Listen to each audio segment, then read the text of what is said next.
This is a very special day, and an opportunity it is for us to have the GO, that's the General Overseer of Omega Fire Ministries, with us.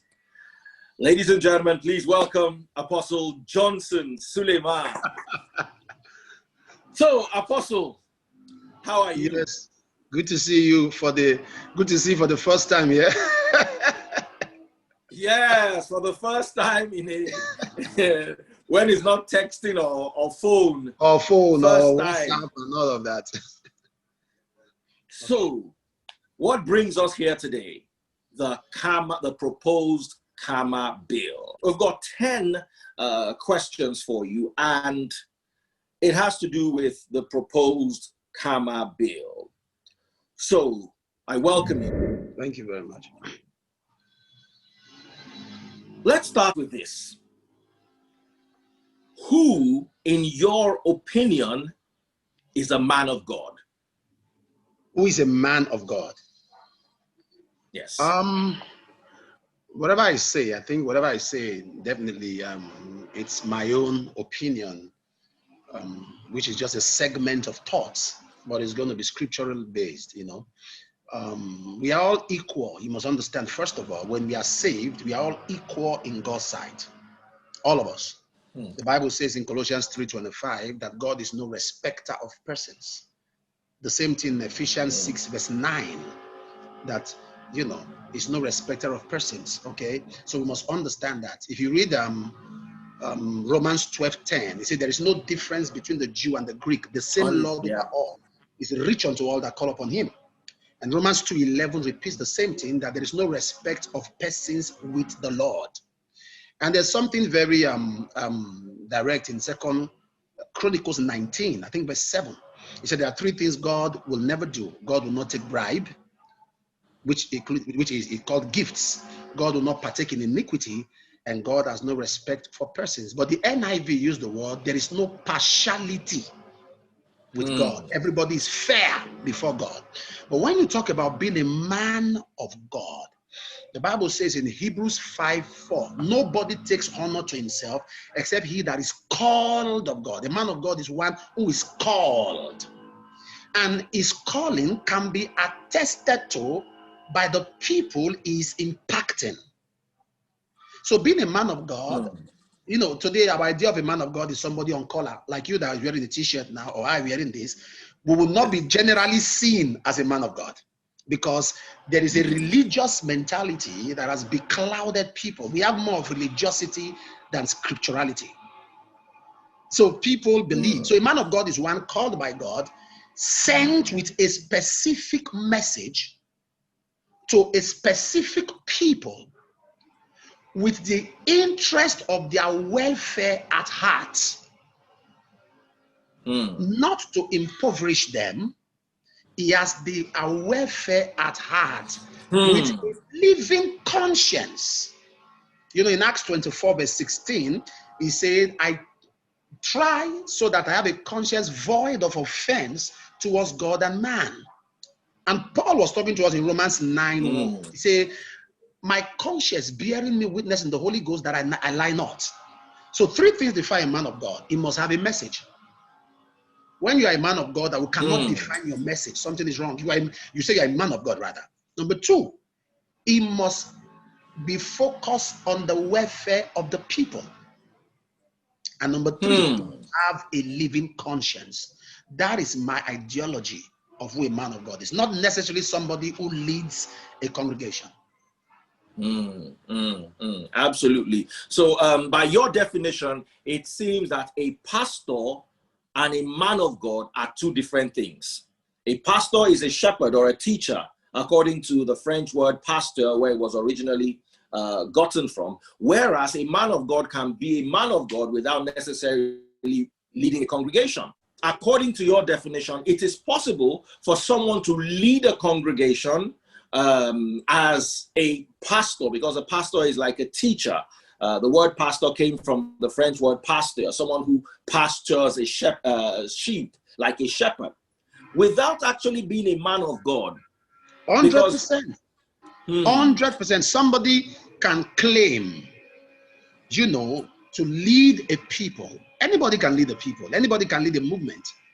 Revolutionaries lead movements. Social rights activists lead people. So that you lead a group of people doesn't make you a man of God. Your calling must reflect in their lives, in their conduct, in their relationship with people, in their welfare, and in their growth. So anybody before we go any further, you seem to hammer on this welfare.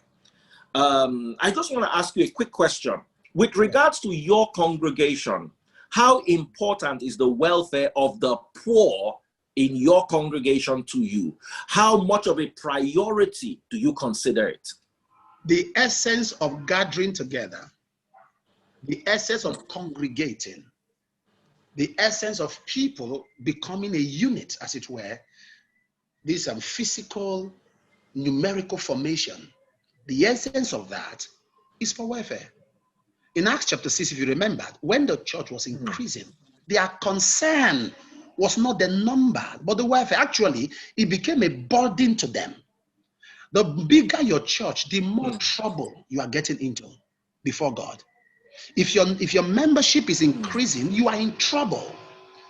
So you must have a structure that takes care of the people. James 1:27 said, the religion that is not defiled is one that takes care of widows, of strangers, and orphans, and visit them. So church, you know, having a congregation without taking care. For example, in our church, for example, I have something I do.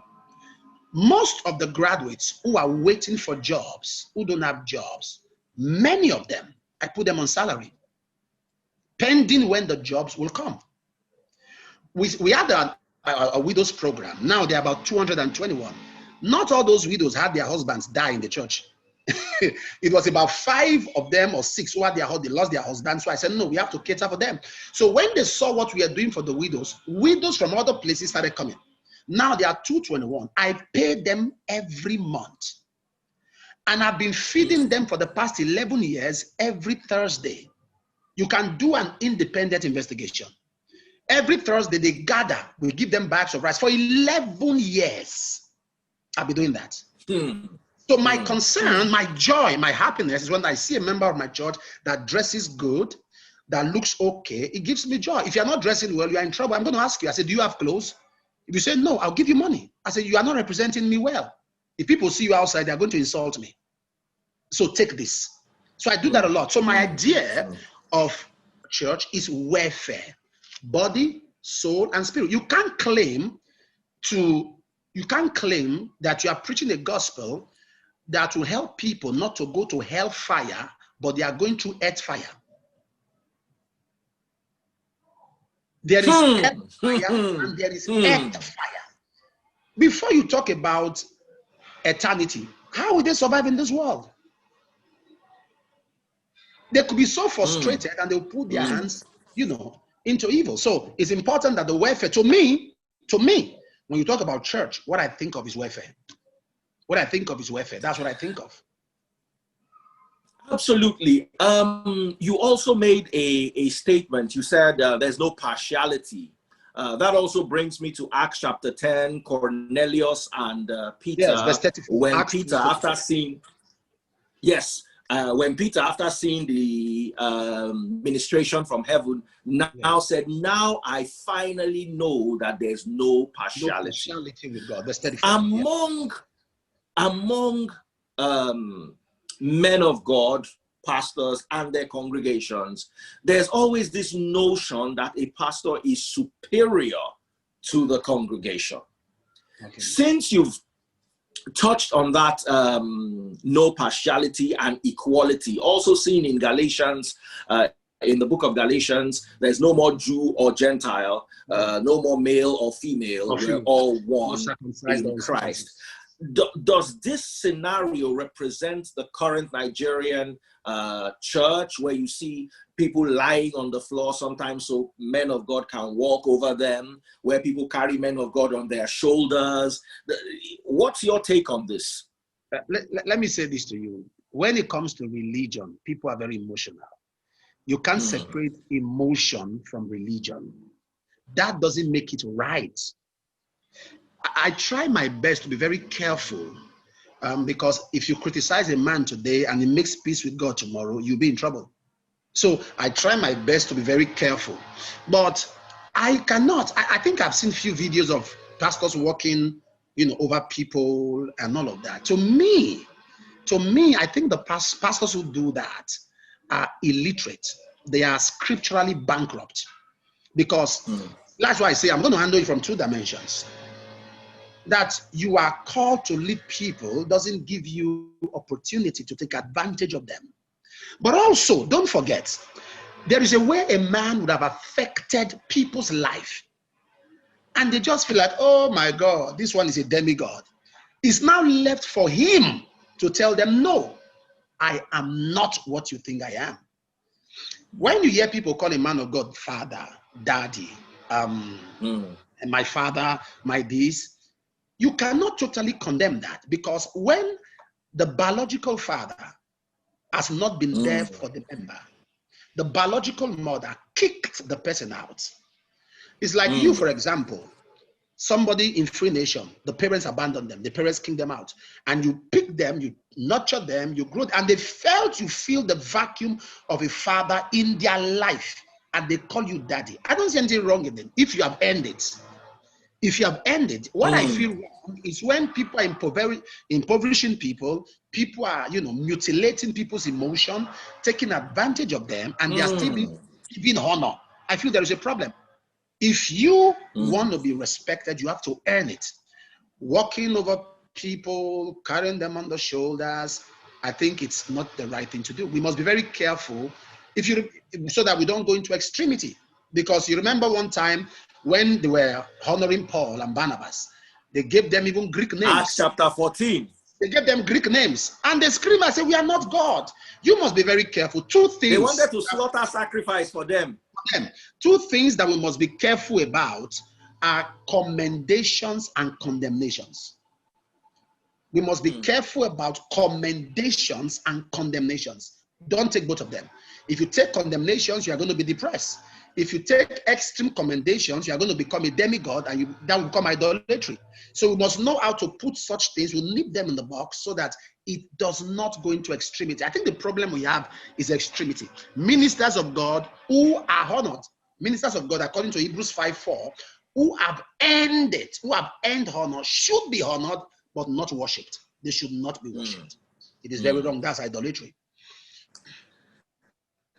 Fantastic. What's your perspective of order in God's house of worship? I think order to me is the mother of progress. Order is the mother of progress. You see, when Paul was talking to the Corinthians in 1 Corinthians 14 verse 40, he said, I'll come. Let everything be done decently and in order. In an orderly. And he was talking to Titus 1:5. He said, I'm coming to set the things that are wanting in order. Even when King Hezekiah was to die, Prophet Isaiah said to him in Isaiah 38:1, he said, set your house in order, for you shall surely die. Even wicked men understand the place of order. In 2 Samuel 17, if you read verse 23, after Ahithophel discovered his counsel was rejected, the Bible says he went home, set his house in order, and he hung himself. That was a wicked man that knew the importance of order.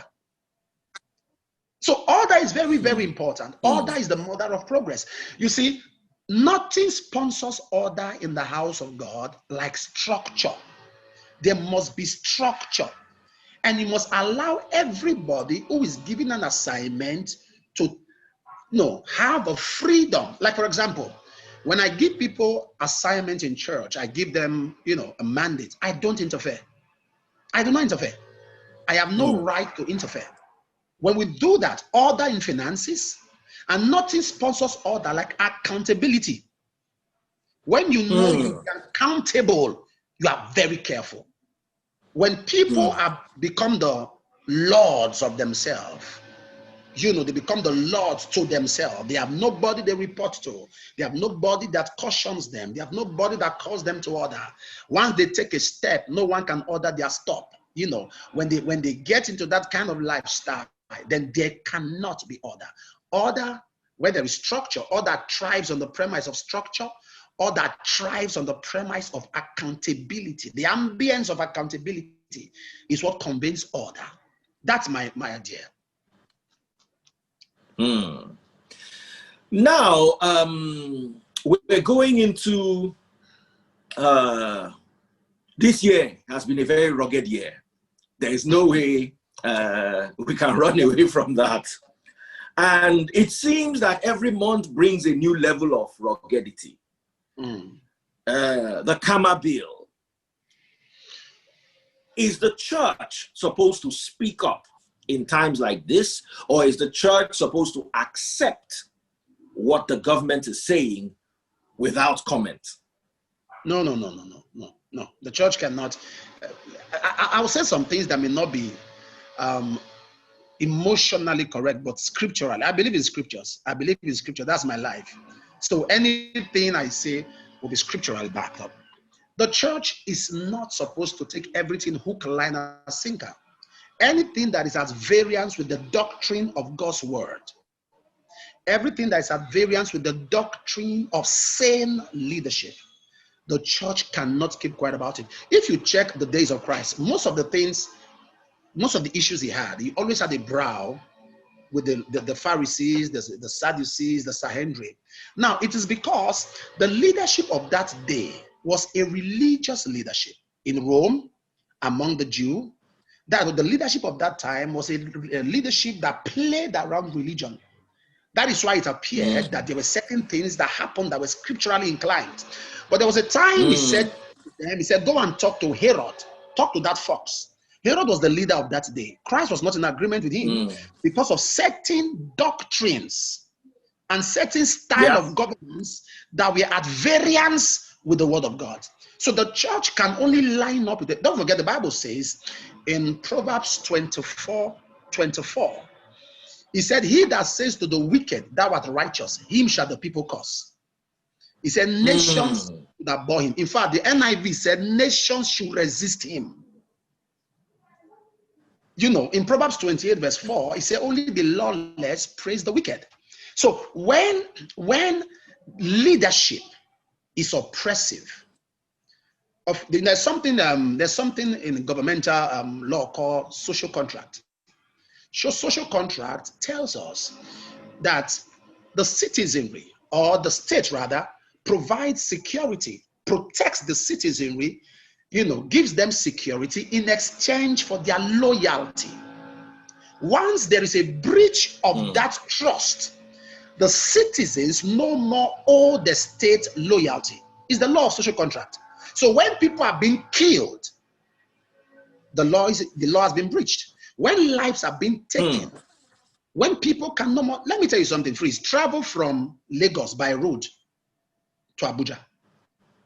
You'll be shocked. You'll be shocked.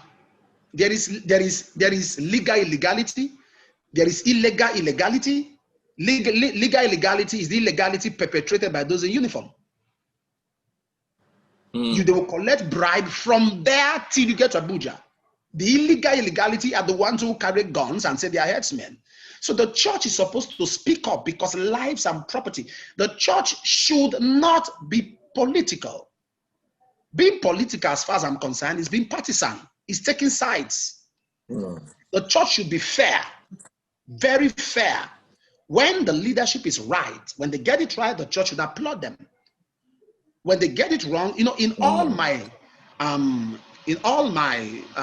criticism, as it were, in quotes, I have never insulted the person of the president. He's old enough to be my father. So why will I insult him?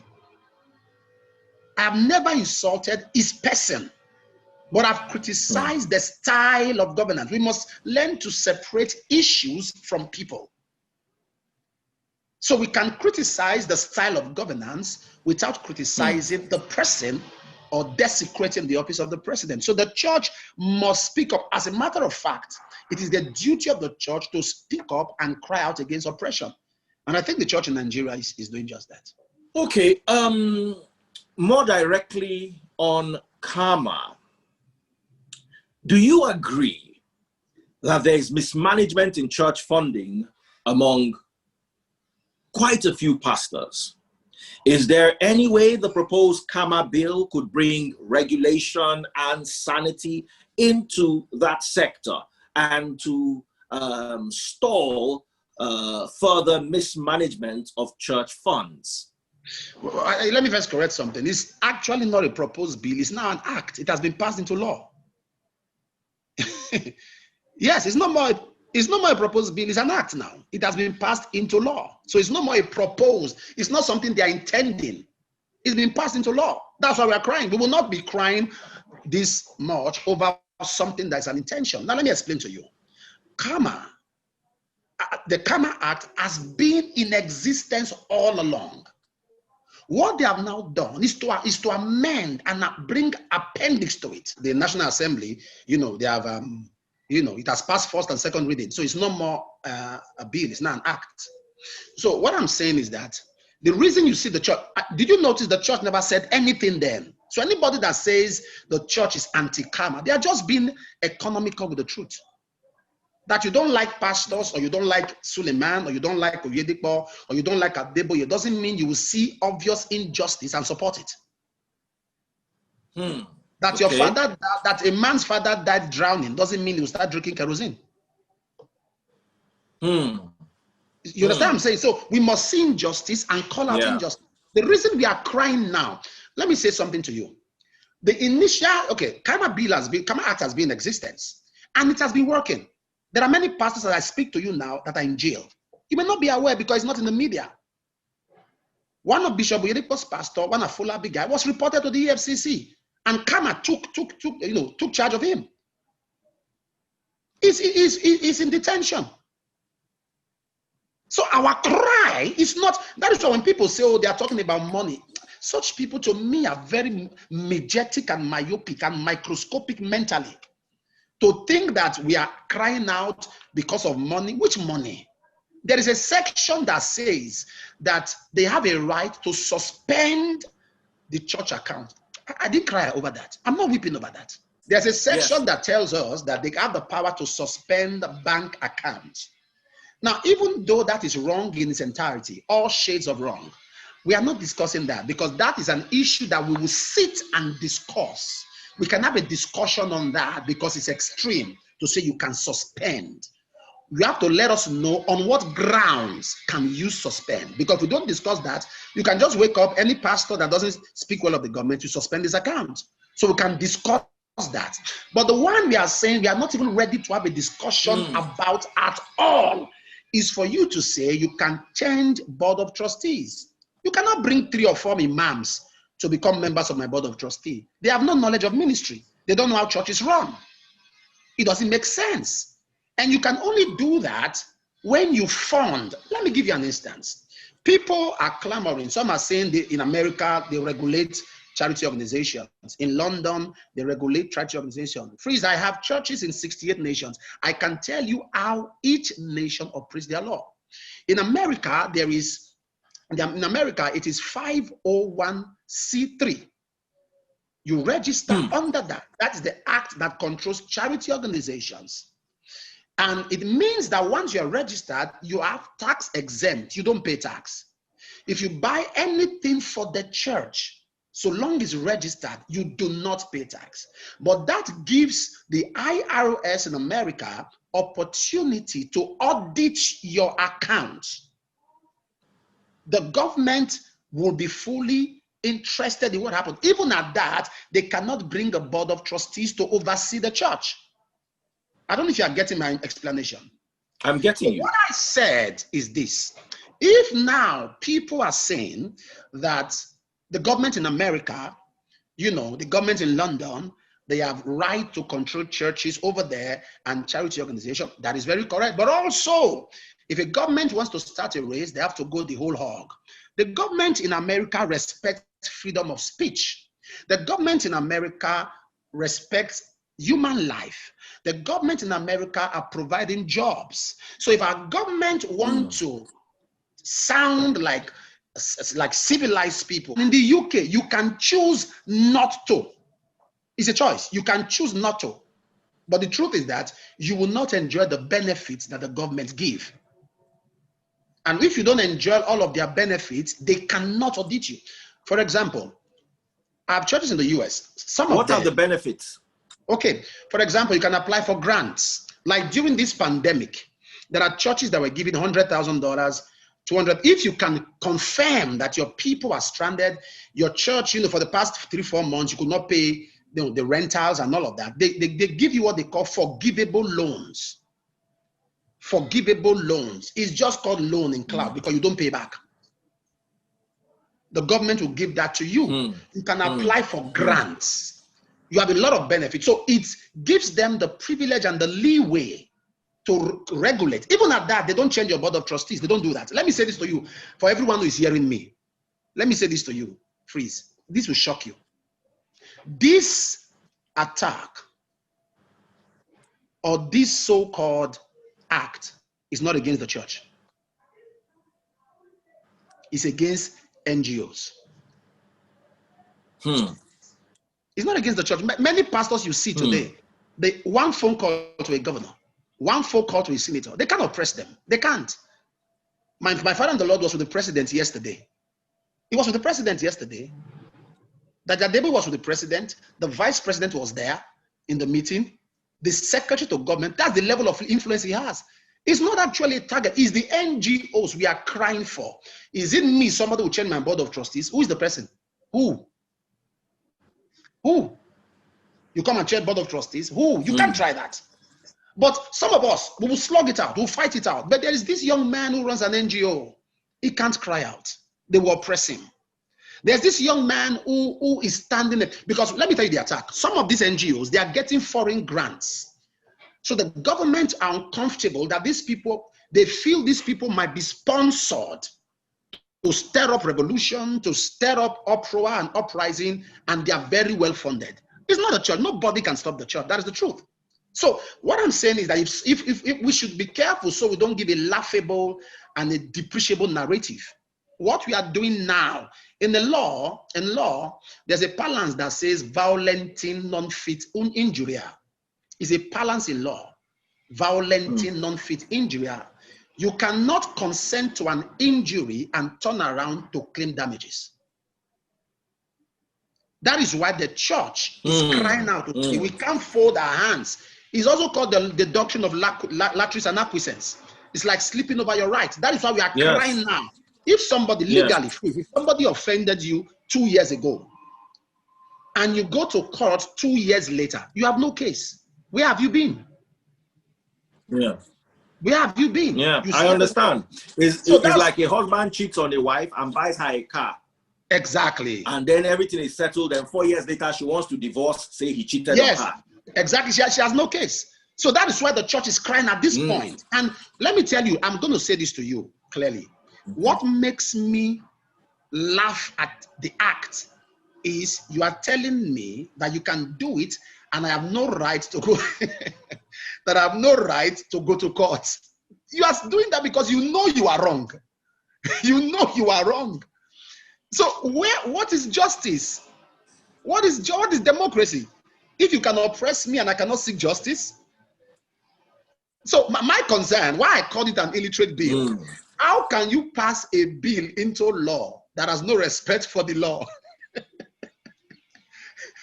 So to me, that is my worry. So that is why I'm laughing. From that point of view, to me, I might not call it illiterate. I would rather say unscholarly. Unscholarly, because it is unscholarly, actually, to... Anyway, talking about the law, the scriptures are very strong on obedience to the governing authority, be it the king or whoever is in power. We have Romans chapter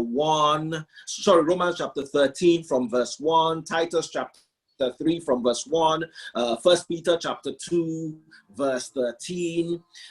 These instill into the believers the necessity of obeying the law. Now, what do you think about the reactions, the warnings, the curses of some pastors regarding towards the government regarding the bill. I understand that if you're unhappy with something, you can go to court, you can speak out against it, there's freedom of speech. But the person will die, thunder will fire this person. What's your take on that approach, especially coming from the church, since there is scriptural instruction for us to obey authority? All right.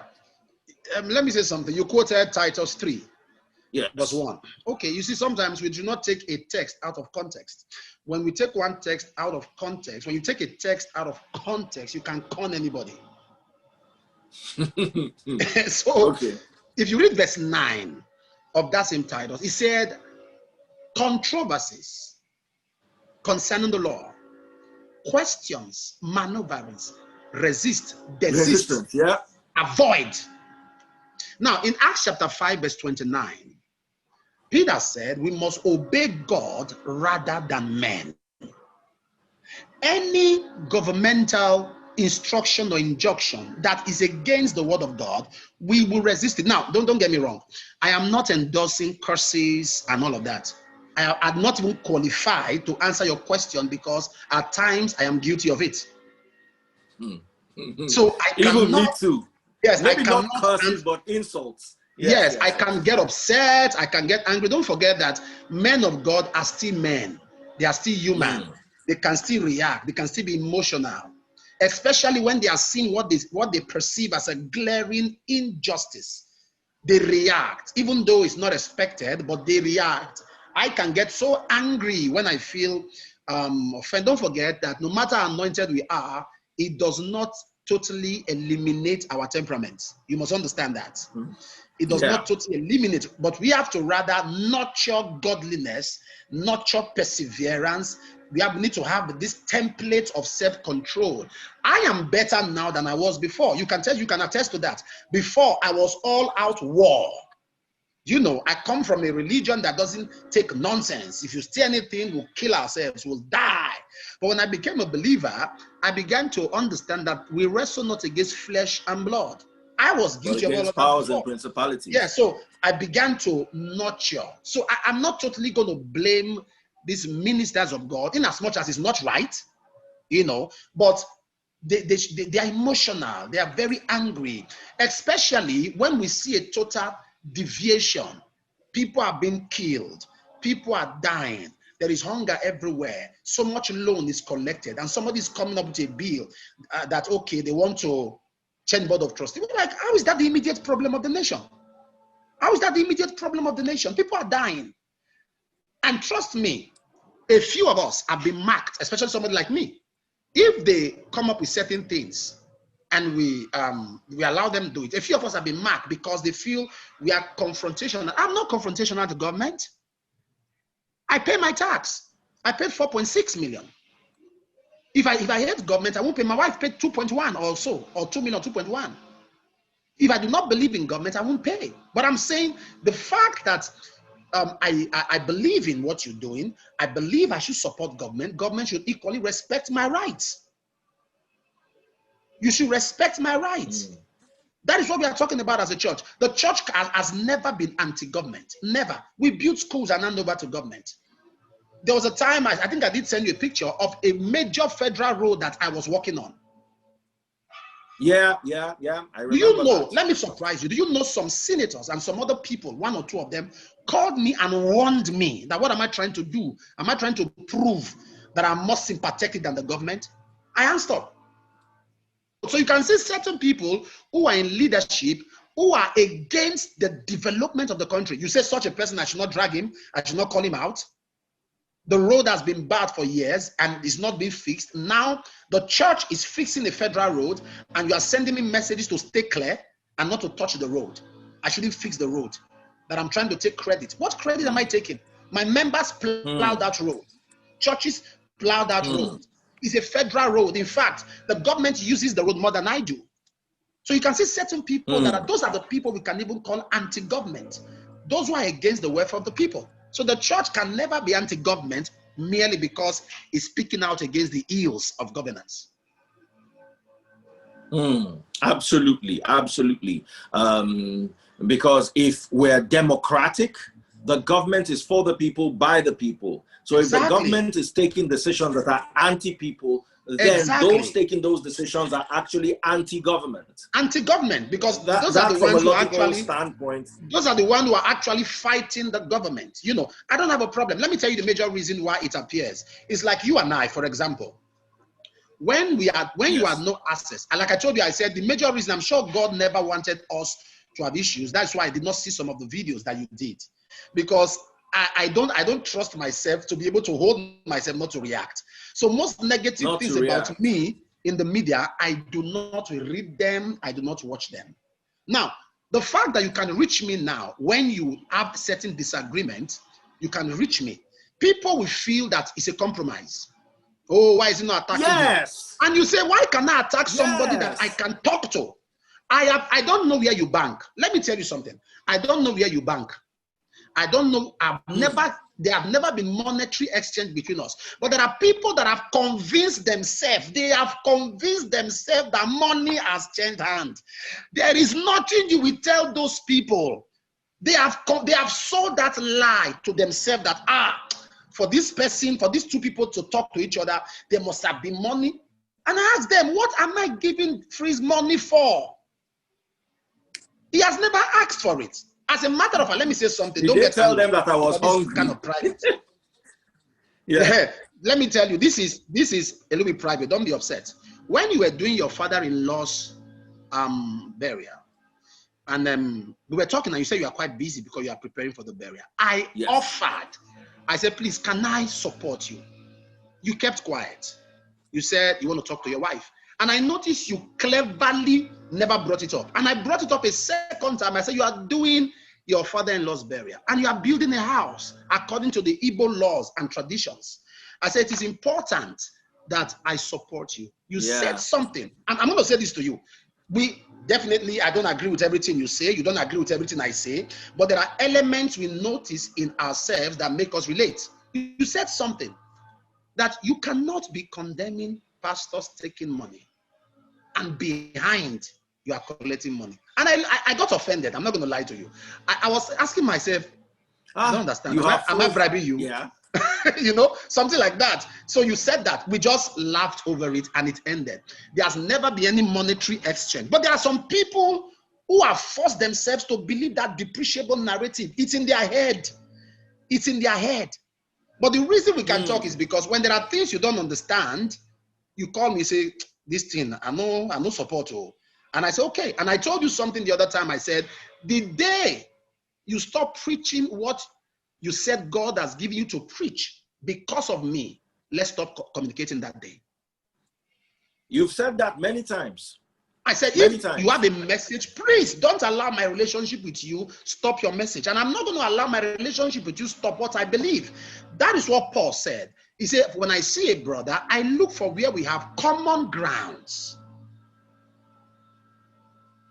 Common grounds. You believe in helping the poor, I believe in helping the poor.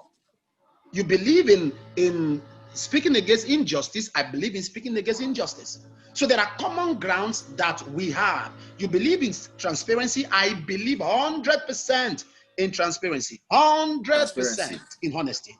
So that is where we have common ground. So what I'm trying to say is that people should not think that government, there are many things that the ministers of God do for government that are not brought to the fore.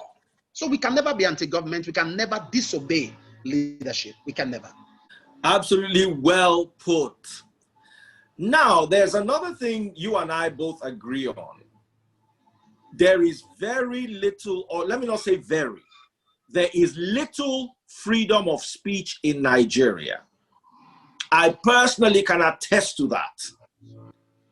We cannot compare Nigeria of today to Nigeria of about 8 years ago with regards to freedom of speech.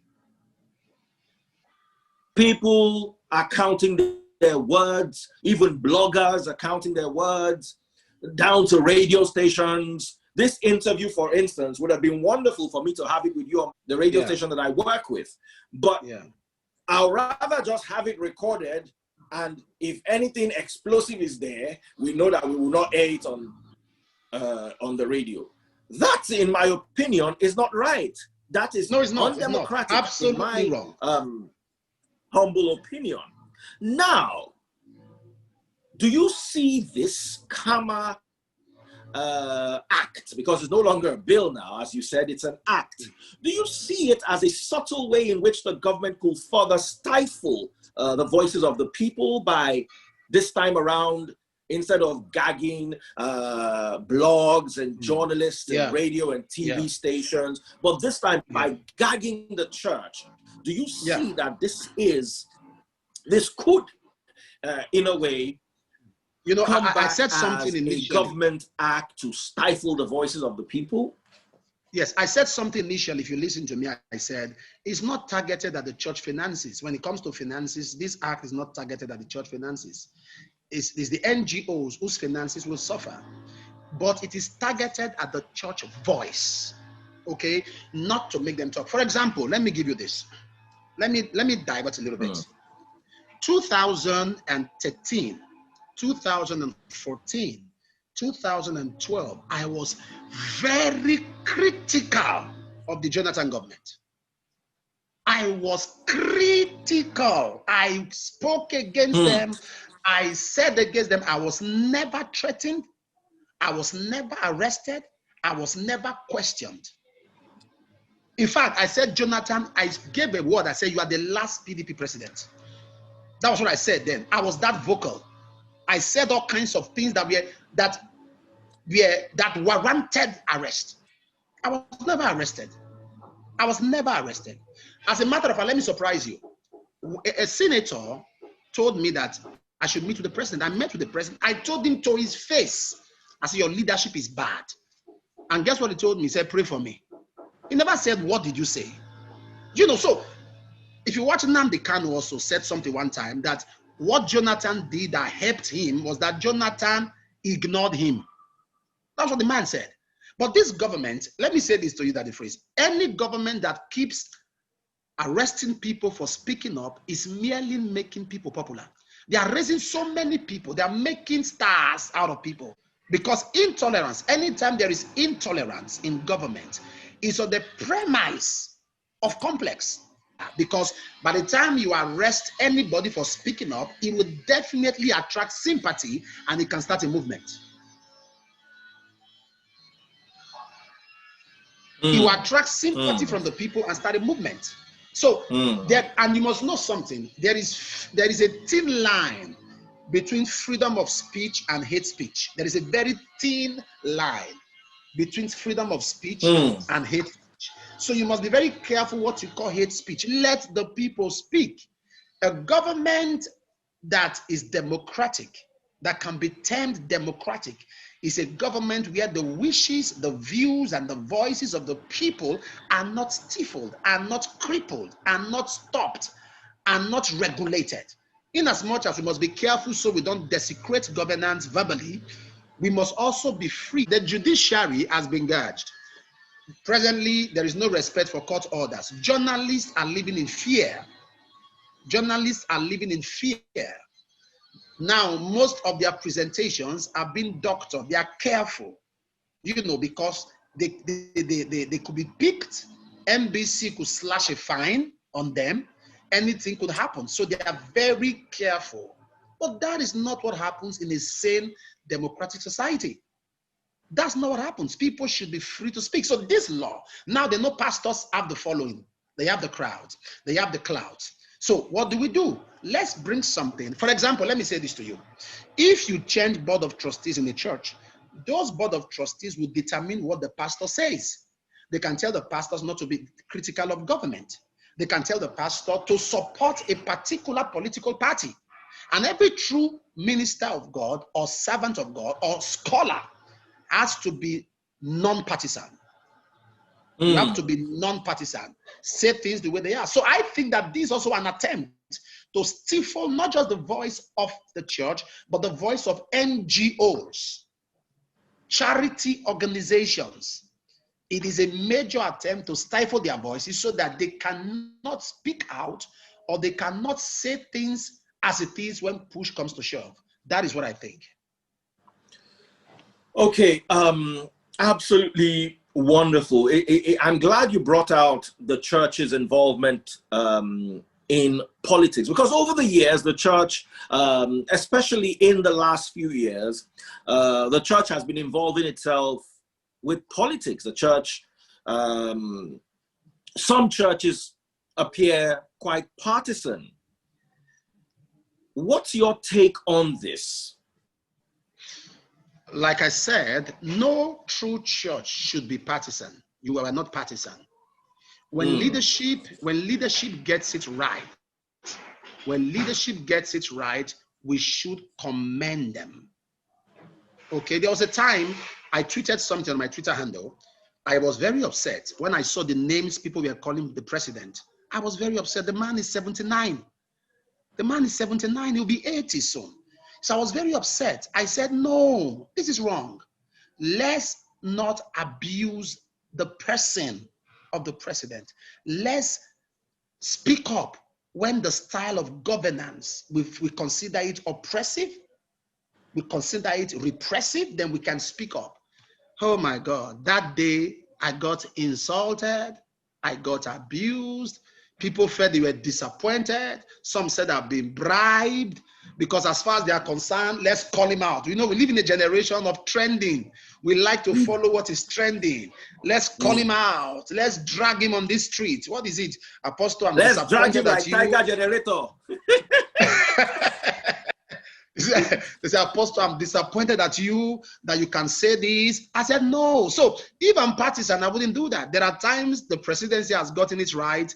I commend them. When they renamed the stadium after MK Abiola, I felt that was triumph for democracy. I commended them, you know, and all of that. But when it's wrong, we should speak up. So I do not advise any minister of God or any leader of a church, religious leader or scholar, to be one-sided or to be partisan. You know, we are not. We are beyond that. Because in our churches, you have a congregation that is encompassed with all kinds of people, all kinds of political party. I am open to everybody myself. I'm open to everybody, every party. But I'll tell you that when you get it wrong, I will call you on the phone and tell you you are oppressing the people. If I keep talking to you and you refuse, I'll call you out. Some pastors lead very opulent lives. We can't run away from that, while their congregations suffer. Here's the thing. I don't see why I would work hard, especially when I have a job outside running the church, and not be able to buy myself a Louis Vuitton shoe or a Rolex watch, you know, or a convertible car that I'll be driving and be happy with myself. I don't see why. However, some pastors live very opulent lives in contrast to their congregations, and many of these pastors are funded by the congregations. They own schools that members can't attend, for instance. Isn't this an opportunity for the government to have a say, especially when the lifestyle is funded from church proceeds? Because if you build a church school, there is no way you would say that church money did not enter inside the church school. Now, when you have a church school and even the pastors of your church cannot attend, because I'm privy to quite a bit of information, let alone your poor congregation. Isn't this what CAMA should be all about? Okay. I think your points are very salient and valid, but there's something that's not, I must correct. Okay. That's why I was nodding when you were talking. God will not be angry with me if I have businesses that have no church fund. I became a millionaire at the age of 19. I became a millionaire at 19. My father gave me a car at 17. I was born into a wealthy home. Okay, not every pastor might be privileged to have that. At the age of 19, I would join trailers. I would go to the villages and buy cocoa. You know, cocoa produce, this cocoa produce. Yes. I would join them. I would go to the north and go and sell. I was a millionaire at 19 Before I got to 24, I've given 11 of my friends cars. I bought cars for them. So I've seen money. So I'm not in that crop of that. 3 things I tell everybody who is called of God. When they come to me, say, I feel God is calling me to ministry. I say, sit down. 3 things you must do. Marry the right woman. I tell them, because if you marry wrongly, you have no ministry. You end up in misery. Marry the right woman. Number 2, I tell them, have a source of income, because when members know that you don't depend on their offering, they will respect you. And I tell them, number 3, make sure your life is about taking care of the poor. And let me answer your question directly. God will not be angry with me if I have businesses that has no church fund. There's a difference between somebody gets money from church and start a business. There's a difference between somebody gets money from church and from the proceeds of people's giving, you now start. That is totally wrong. But when you get funds from somewhere outside the church, you start a business, and God gives you a Midas touch, the business prospers and flourishes. If you want to buy a phantom Rolls Royce, go and buy it and enjoy your life. If you want to buy any vehicle, go and buy it and enjoy your life, because it is not from the church. But God's anger, the anger of God, is when you dip your hand into the church fund, directly or indirectly, stylishly, anyhow, and you fund a lifestyle. Let me tell you, when you talk about opulence, most of these ministers of God, I'm close to them, and I'm going to shock you now. I am close to many of them. A Pastor E.A. Adeboye, anybody can listen to this video and pick the parts they don't like and insult and abuse. It's very okay. A Pastor E.A. Adeboye can never put his hand in church coffers and go and buy a private jet. He won't do that. I'm close to him. It is the people who are close to him. Let me tell you what happened one day when we were in service.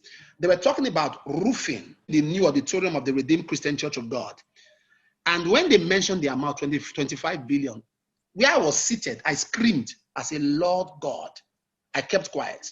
One man in the crowd sent a message that they shouldn't worry, that he would take care of it. 25 billion. When the man said it, I'm not going to lie to you. I turned to somebody on my left or my right. I said, that guy must be a criminal. They have to investigate him.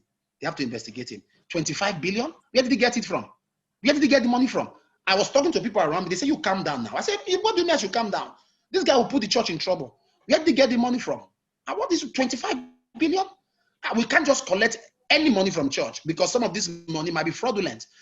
But my brother, when at the end of service I saw the man, I was ashamed of myself. I was ashamed of myself, because it's somebody, I'm not going to call his name, he's well known in the country. That money means nothing to him. He felt he was giving it as a free will offering. I see nothing wrong in that. But when the pastor now takes that money and diverts it for personal use, then there is a problem. So most of these pastors who live such lives, like for example, why I'm not going to be critical of a pastor who has a school that is expensive is because I need to know, if you are paying 1 million, 1.5 million, 3 million, 2 million as school fees, I want to sit with you as a student. What are the privileges? Do they give you free laptop every semester? Do they give you free iPad every semester? What are you paying such money for? DBA, Dynamic British Academy, is a school run by my wife. It has British standard. It has a sister affiliation with a school in London. And that school has a sister affiliation with a school in Lagos. The particular school in Lagos that also has affiliation with this school, they pay 1.9 million in Lagos. Can I tell you how much they pay as school fees in our school? How much? 30,000 naira. No way. Investigate it. 30,000 naira. If those students talk, you will strain your ears. If those students talk, you will strain your. If those students talk, you will strain your ears. They are so British. I had to call my wife one day. I said, "Come." This is Nigeria now. These children, I'm not hearing what they are saying. The British accent is too much. He said they are following the British curriculum. Now, the money they pay as fees cannot even pay the teachers. I have to take money from another investment every month to balance the salary of the teachers. I don't know if you are getting my point. But why I can't be totally critical of other pastors is because what are the benefits the student? Of course, school fees should be moderate. It shouldn't be outrageous. If you are building a school, the first target, the first beneficiary of your school should be your members. The first beneficiary should be your members before the church and the body at large. But the reason I cannot give a blanket statement to say it is evil, it is wrong, is because I need to meet with some of the students of such institutions to say, please, do they give you guys laptop every month? Do they give you iPad every month? What are the things they give to you every month? I need to know what they give to you every month that you benefit, so that I can now come out and say, they are giving them free iPads every month. They are giving them free laptops every month. Please calculate this thing is almost 1 million. But if it's just education, if it's just what other institutions give, then it's all shades of wrong. It is very wrong. It has to be affordable. It has to have a charity mindset. You have to run that school with a charity mindset. Give the people the best. We have people coming from all over the place, bringing their children. You know, when they had that, in fact, when I said it initially, people insulted me in the media. He's just running his mouth. He cannot maintain it. Let him start. Let us see. Let him start. And this is 5 years I'm running it. This is 5 years I'm running it. You know, 50, what was it called? 30,000 is less than $100. It's like $60 or thereabouts. Maybe 50, 70 or something. Yeah. It's less than $100. $70, 60, $70. Yes, it's less than $100. That's what they pay as school fees for 3 months. So we should commend people who are doing it well and not focus on the ones who we feel are not doing it well. Why not we also commend those who are doing such things and tell those who are not doing things like that to learn from them? You know, so that's what I see. I think I should be more optimistic than pessimistic. Let me say this to you about opulent living. The first jet I ever had was given to me by 2 people. Now, these 2 people are people that lived, one of them lived in my house. I trained him, I took care of him and all of that. He went abroad. I'm not going to mention the country. And he was working in a company. And the owner of the company was an elderly man that had cancer. And the man had an only child. As a Nigerian boy that won't focus on his work, he fell in love with the girl, you know, and was having a relationship with the girl. The man died and willed everything to both of them. Now, this guy is in his billions. And he will call me once in a while. I said, do you need anything? Now, I want to ask you a question. This is a boy in whose life I invested. I was like a father to him. His parents abandoned him. I invested in his life. I did all that for him. I'm this practical, this sincere, and to paint out this scenario. If a boy like that tomorrow decides to start taking care of me, you say I should reject it? I will not reject it because I blessed him. I'm not going to reject it. So long it tells me this is for church, this is for you. And actually, 90% of what they even give to me personally, I still put it back to the church. We have 4 auditors in the church. We have 1 auditor from government. He works for the state government that comes to audit our church account. Why? So your church account is audited for 4 years, the past 4 years. For the past 4 years, clean. Wow. For the past 4 years, we have 4 internal auditors. But you know, if you have internal auditors that you pay monthly, they can do your bidding. They can see error and cover for you.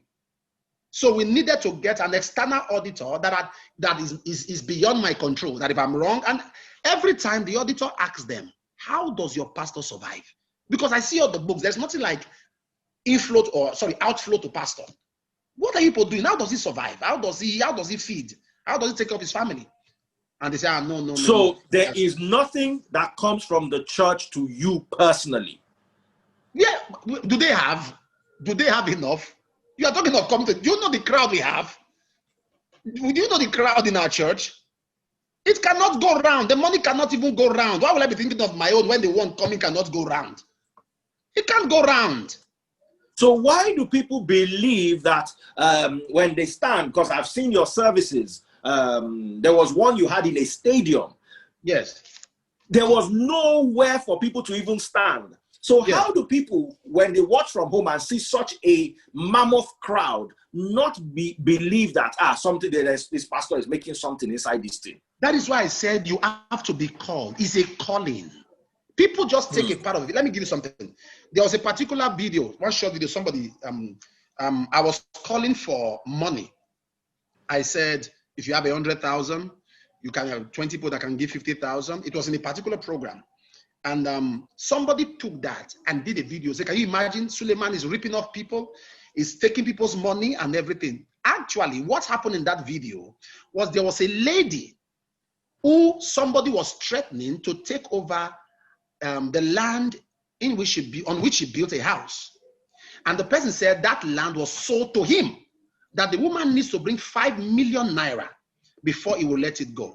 So I came out, I said, I'm giving 3 million naira to support her. I need people who can give 100,000, who can give 50,000 to join. So the person took just the part where I was calling for funds and did not bring out the full story and made a video out of it. So I kept quiet. I called those media people, the media people in that place had the program. I said, when this man finished making a fool of himself, release the full 4 minutes video so we can mess him up. I was a journalist now. So we can mess him up for this nonsense that he has done. So that is exactly what's going on. And that is why when they see a crowd of people in church, they call them gullible. All of them are gullible followers. People that know a man to his house, you are calling them gullible. You that is judging the man by just 2 minutes video, you are the sensible one. This man, they know him to his house. They know his family. This man gives them money. That if I said this to you, I come to church every day with at least 1.5 million naira apart from offering a tithe. Why? After service, there is a queue that they have not eaten. Sir, they are about throwing me out. Oh. Sir, I'm a widow. Sir, I'm this. So I keep giving. I keep giving. So when there was this lockdown, this pandemic, see, it was my happiest time in life because I saved a lot of money. I was telling my wife, I said, can life be this good that 1 month we are just, I saved a lot of money. So when they were talking about opening the church, I was worried. I said, oh, these people again, they'll start harassing me. The particular Sunday the church was open, somebody told me, he said, Daddy, you know, for the past 3 months, you have not given me anything. So talking about the pandemic, all of that. Talking about the pandemic, many pastors went against the government during the pandemic. Some claim there was no COVID-19, that the government was only trying to install 5G, and that's why there was a lockdown. In the same vein, many refused to obey the instructions of the government, while others were inciting their congregations against the government. This I personally see as unhealthy. If I don't have freedom of speech, I can't work on the radio. If I don't have freedom of speech, I can't preach my gospel, because my gospel will have to be tailored to the laid down gospel, or I shut up.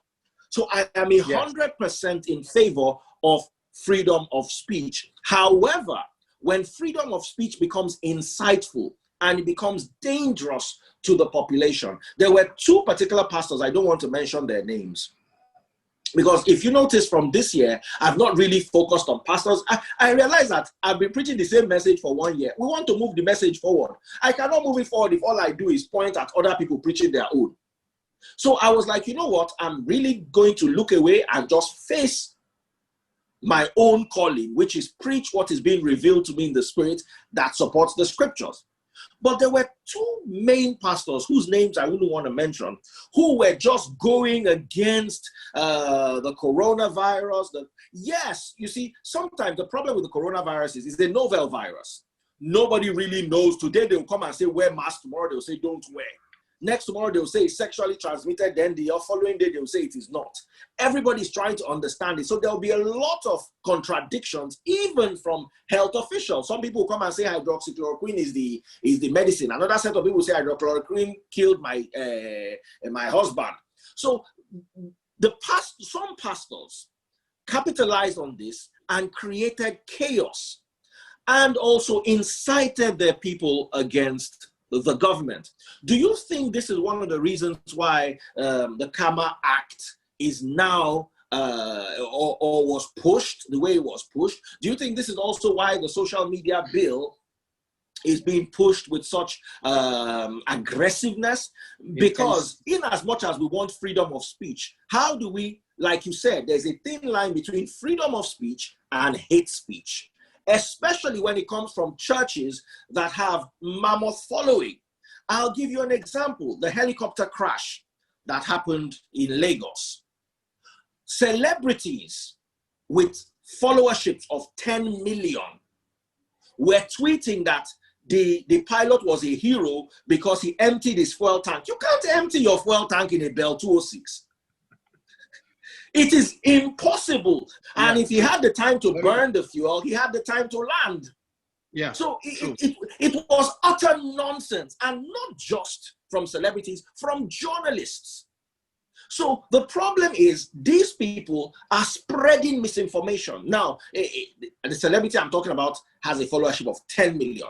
Imagine the followership of a major geo in Nigeria. I can easily say active, not social media 10 million. I can say 10 million real on-ground followers. Now, misinformation in the hands of those people is not just annoying, it's dangerous. Do you think in that regard the CAMA bill will be useful?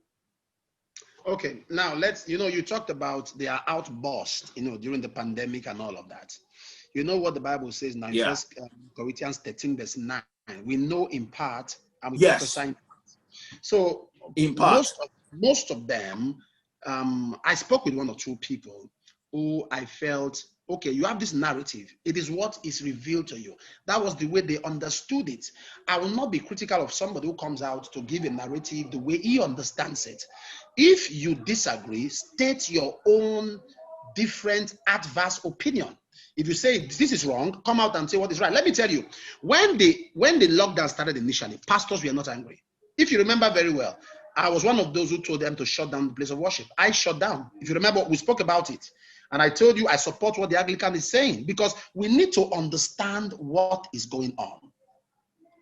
We don't know what's happening. But when there was partial lockdown and they said people can travel, you will see people moving from Lagos to Enugu over 8-9 hours, 18-seater bus, fully packed. We say, what is going on here? You see people go to the market, crowded. People go to the bank, crowded. That was what started getting preachers agitated. That, why are you not stopping these people? And people were making excuses for them. Say, oh, can you do without food?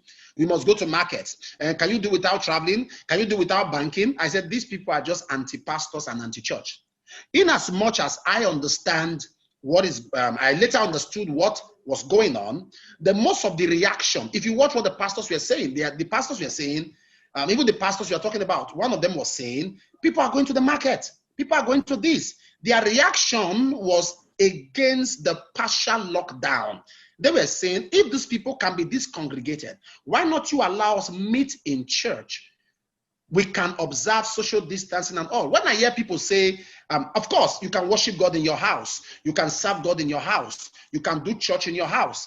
But the Bible says in Matthew chapter 4, verse 16, talking about the Lord Jesus Christ, the Bible says he went into the synagogue as his custom was. As his custom was. So who are we following? Is it not Christ? As his custom was. So we must have a balanced gospel. In as much as those who are worshiping in the house, worshiping online are not wrong. Those who are congregating are not equally wrong. So we must have a balanced gospel so that we don't become extremists in what we do.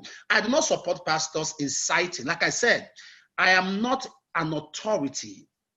You know, I'm not too qualified to answer this because once in a while, I do say things that may appear inciting because my wife has sat me down and say, please calm down, tone your rhetoric, calm down. You are too harsh. I know you are angry. I know you don't like, because right from my school days, I've hated injustice. Anything injustice. I was SUG president in my school. And part of the reason I went for that election, even as a Christian, was because I wanted to fight injustice. I shut down the school one time for 2 months. I shut down the school because the increased school fees, rather. I shut it down. I said, nobody's coming to school until you bring down. So the activism has been in my blood all along. I hate injustice. So when I speak, sometimes the rhetorics might be wrong because I have to remember that, oh, you are not an activist anymore. You are a pastor. So you are leading people. You must tone down the rhetorics and all of that. So the pastors who did that, I'm happy that some of them, you know, retraced their steps. Some came to correct it and all of that. But as at the time they did what they did it on the premise of the information that was made available to them. And that is why I totally do not fault them, because that was the information. And that was why they were saying it with so much passion, you know, because that was what was available. So when they came out and say, oh, this and this is not what I think it is. Like, I have not done proper knowledge of the 5G. So I cannot condemn who is upholding it. Neither should I condemn who is, you know, opposing it. I have not started, like the CAMA Act. When it came out for the first 1 week, I didn't see anything. I was going through it. I was studying it. When I found out it had a premeditated intention, I said, this thing is wrong. I'm going to speak against it. This is not right. You cannot tell me not to go to court, because how do people seek justice when you are trying to guard the judiciary? I will not support it. So the CAMA, I have no problem with the CAMA Act if only they lift up certain clauses. And that is why I said to pastors, let's stop talking. Let's approach the National Assembly and say, don't tell us you can change board of trustees. If it's accountability, put it out there. We are up for it. If it's financial audit, put it out there. We are up for it. If it's transparency in our funding, put it out there. We are up for it. But to say you can now appoint board of trustees that will now tell me, you now bring an imam, for example, that will now become a member of my board of trustees. He will now tell me that no, serving God is not standing. We must not pray standing. We must put our head on the ground. Come on, I'm not going to take that. You know, so especially if you have not been known to have led or managed anything well.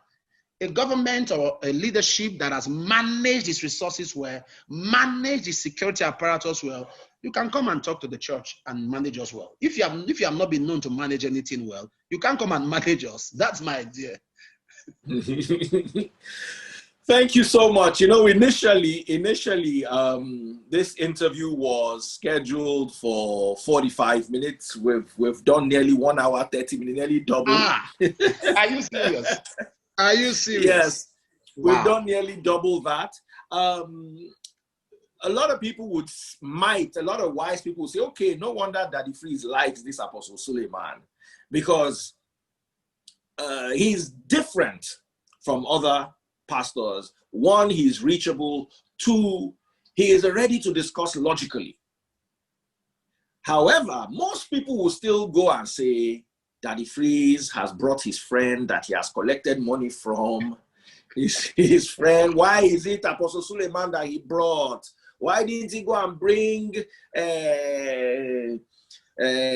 Pastor of House on the Rock or Bishop Oyedepo? Why is it Apostle Suleman that has given him money? Thank you for addressing it in earlier on. That luckily for me, because I don't see any reason why you can't support me if I'm in trouble. Thank God I've never been in trouble, and thank God I'm not hungry. So the need for me to even ask you, or the need for you to even offer me, never arose in the first place, except the instance where you mentioned earlier on. No, the problem with them, let me say this, let me talk about it. The problem with people is that people see life from the color of their minds.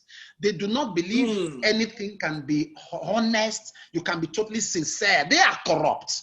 So they think everyone is like them. So no matter, explain till tomorrow. They will say they staged it. Both of them staged it. They decided to agree. That's what they want to say because that's who they are. They are corrupt. So they believe everybody's like that. So you can't blame them. And there's no need, we even respond to all of that. Because in all fairness, to a large extent, I agree with what you're saying. I want CAMA for accountability. I want CAMA for transparency. I want CAMA from preventing men of God inciting their people against the government, especially when you have two very powerful men of God on two different government sides. It can lead to a civil war. Look at what happened between the Hutus and the Tutsis in Rwanda. So I understand that. However, if it is to gag the pastors from speaking out against government, when freedom of speech is concerned, especially when the government is doing something wrong, if that is their subtle intention, then I don't agree with it. If you like, hate me. If you like, say I've collected money. As long as the subtle intention is to prevent freedom of speech, then I don't support that part of it. It's not like I don't support the whole act or the whole bill. There are some parts of it that I don't support. That's one of them. Secondly, if you've not supported an industry, now you just, let me tell you, sorry to cut you. The reason I say I don't support it, anything about it I don't support, I'll tell you why. The reason is, before you institute such an act, what is your contribution to the NGO? What is your contribution to the charity organization? That is my own. That is where I stand. That's why I say that if you are talking about America, London, I know all of these places. We have over 36 churches in the US. We have over 8 in London. I know the laws. I know how they work. Our churches, they are duly registered. I've been around the world by the grace of God, not to sound immodest or arrogant. You complained one time that it's like I live in the air. Nations that most people are talking, speaking against some of the things we say. They have been to conventional countries, America, Canada, London, Germany. We have been to certain nations, Azerbaijan, Belarus, Papua New Guinea, Solomon Island. Some nations that are very, very, they are not too conventional. We know the laws that work in all of those places. My own take is, if you as a government want to do that, go the whole hog. Start giving grants, start giving support, start doing what these nations that regulate these bodies do. Me, I'll be the first person to come out and say, send Nigerian IROS into churches because we are funding them. Send Nigerian IROS into NGOs, charity organizations, because we are funding them. That is my own little restraint about it. That you are not funding these people. You are not giving them a dime. You are not putting anything into them. So what are you regulating? If you say there is a body that should control certain excesses, it can be discussed. It should be discussed. Sit down and discuss it. Because the truth is this: when you sign something to law, even the incoming government can abuse that law. They can abuse it. They can abuse it. So let's sit down and discuss it. We have a discussion on, okay, you are worried about the insensitivity of many clergy. You are worried about how they incite you are worried. So you want to institute a law. We will support you. We will say, okay, no problem. We will turn down the rhetorics. Bring the law so that we have something that guides us. That's something that we have a level of restraint where we are going all out emotionally. But when it's all about, you are changing this, I feel it's too draconian. You are changing this, you are removing this, you are bringing that. To me, you are sliding into dictatorship. And that is the part I'm not comfortable with, because it is almost anti-human. It's almost anti-leadership. That's my worry. That is my worry. Nobody spoke about CAMA before. Nobody said anything. Nobody. Until it was amended. But it has been in existence all this while. It has been in existence all this while. So now there was this clause is why everybody's shouting.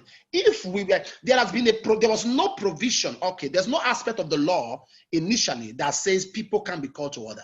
No aspect of the law. People started reacting. That is why if you hear most people are talking now, nobody's talking about account or money. What they are saying is that, why do you want to change my board of trustees? What is your intention? Why do you want to put your people in my leadership? What's the rationale behind it? Yes, why do you want to put your people?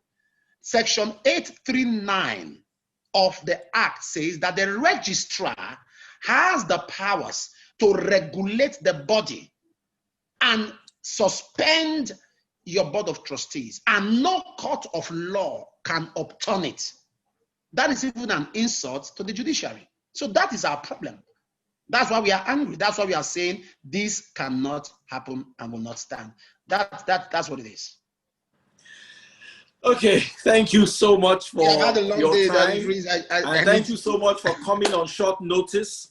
Okay. You have thrown a lot of light to this. I also use this as a medium to encourage other pastors to speak to us, the media, because sometimes there's a gap between the people or the secular people and the clergy. Those who go to church understand their pastors. Yes, yes. But a regular person on the street cannot relate to what the pastor is saying, so he has the tendency to make a judgment. So pastors should also reach out to us to sit down with us from time to time. Oh, I got a message, by the way, I said I was going to share this with you. But since we're here live, I might just discuss it. It's a Calvary greeting, sir. I'm a pastor. I'm the president of Association of Church Reputation Managers. I don't know if you've heard of that group, ACRM. Okay. And in view of the current circumstances, we'll be grateful if you can avail me your email address to deliver same to you. They wanted to send me. So now should not be the time when, okay, don't hang. Now let's speak to the media.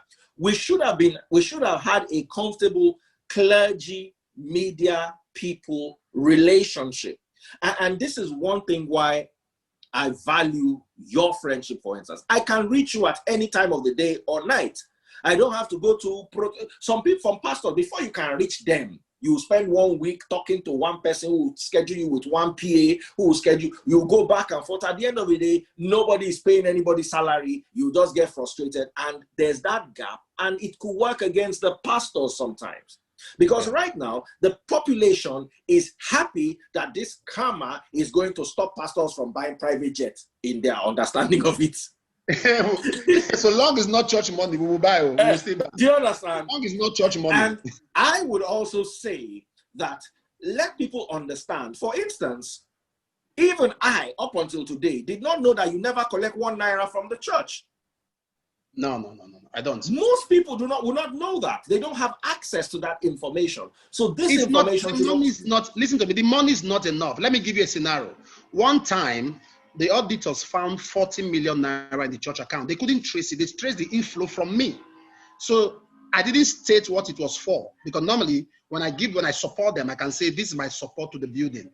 This is my support for this. So I didn't state it. The reason I didn't state it was because I discovered they were running at a deficit. Their expenditure was more than their income. The demands on them, every Sunday, there's a crowd. So I dropped in 40 million and I kept quiet. I didn't say anything about it. So my auditor now said to me that they are confused about the money. So I told him, I said, you are a bad auditor. Your concern should be when there is deficit, not when there is increase. If money comes in, that should not concern you. It's when money goes out, you should be worried. I said, so don't ask me, because it was a vow between me and God. I just felt led that I was going to support them, because I was pitying. They were complaining that there's nothing. Because I leave them to run it. I do not interfere. Just tell me what you want to do. You are giving this person, they say, go ahead. You are giving it, because the truth is this, why you must be transparent is that your accountant today can leave your church tomorrow. And when he leaves your church tomorrow, he will tongue lash you, call you a criminal, call you a thief. So never think he's going to be there. Anybody you deal with as a church office staff is going to be with you forever. Even your assistant pastor can leave and go and set up his own church. Exactly. So when he's talking out of hate, people can see it. But when he has reasonable, readily facts, people will also know. So it's better he leaves you and he's talking out of hate, out of animosity, than he leaves you and is giving obvious facts that proves that you are a criminal, you can't be trusted, you are two-faced. When he has all of that with salient points and he brings out evidences, that would nail you. So I have this consciousness that this guy that's working with me, that's smiling at me today, I have to be at my guard, because tomorrow This guy will come after me. So when they come, imagine somebody walking to my office and he wants to give me a check of, let's say, ₦1 million. He's asking me, sir, what name do I write? Don't you know my name? Don't you know the church name? Why are you trying to set me up? Why are you asking me what name do I write? You know my name. You know the church name. So I tell the person, put the church. Ah, sir, why don't I put your name? I say, put the church. Because you are trying to set me up. Some people send me messages and they tell me, please, sir, send your account number. You have been a blessing. We want to appreciate you. I don't send. I'll tell you the reason I don't send. When I send, we live in a generation of receipts. People keep receipts. By the time I send my account number, you are going to come out and tell the world that I sent you an account number asking you for money. You are not going to tell them you requested for it. So the way I reply some of them that are even close to me, this I reply. I say, this is to acknowledge your text message asking for my account number. Here is it. So by the time you are showing one today. Yes. So by the time you are showing everybody, they will see in that message that you demanded for the account. Because this is a generation of receipts. So we have to be careful. Thank you so much. Thank you so much. Thank you so much for coming. The video will be uploaded in a few minutes. Once again, thank you and regards to your family. My regards. Great Ted Bonds are the kids for me. All right.